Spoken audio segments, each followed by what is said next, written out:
Bismillah, Alhamdulillah, wassalatu wassalamu ala rasulillah, wa ala alihi wa sahbihi wa man walah, wa la hawla wa la quwata illa billah amma ba'du. Kemudian pada kesempatan kali ini kita akan melanjutkan pelajaran Tauhid, di mana kita sudah menyelesaikan 4 kaidah dalam memahami Tauhid. Sudah kita jelaskan setiap kaidah-kaidah sampai pada kaidah yang keempat. Dan pada kesempatan ini kita akan kembali melanjutkan pelajaran-pelajaran yang berkaitan tentang Tauhid. Dan secara khusus pada kesempatan kali ini kita akan berbicara tentang asyirku wa anwa'uhu, kesyirikan dan macam-macamnya. Sebelum kita melanjutkan apa yang ada di dalam kitab ini, terlebih dahulu kita memahami makna kesyirikan. Kesyirikan adalah menyamakan Allah Subhanahu wa ta'ala dengan makhluk pada hak-hak Allah dan kehususan-kehususan Allah.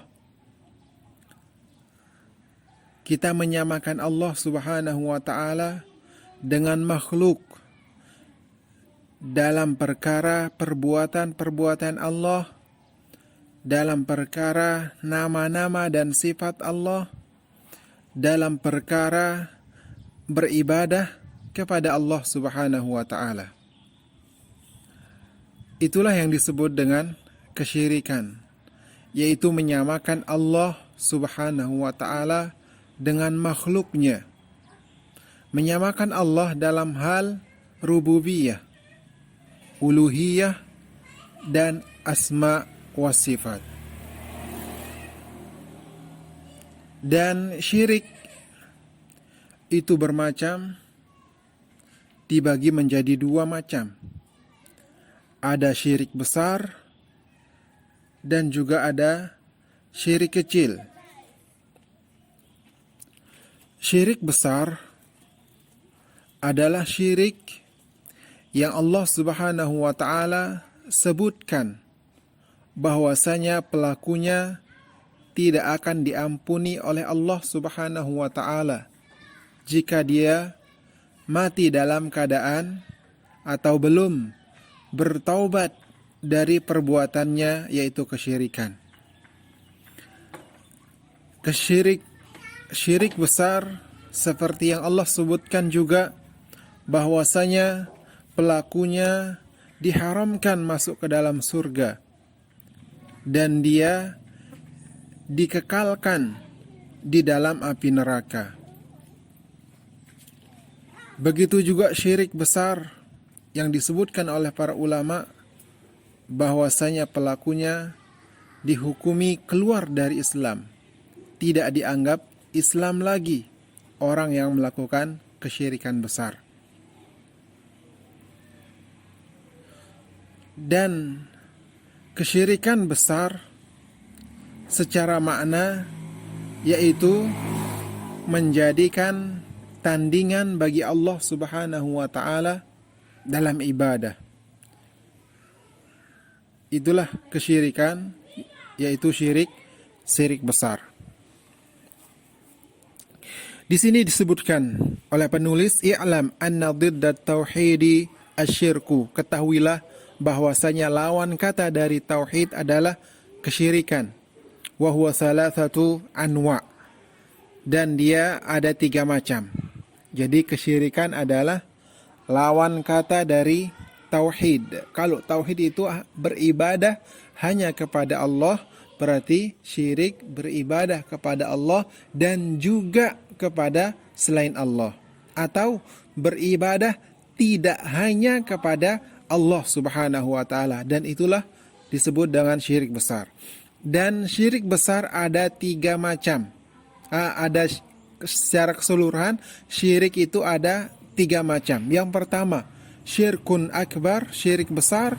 Yang kedua syirkun asgor, syirik kecil. Yang ketiga syirkun khafi, syirik yang tersembunyi, yang tidak nampak.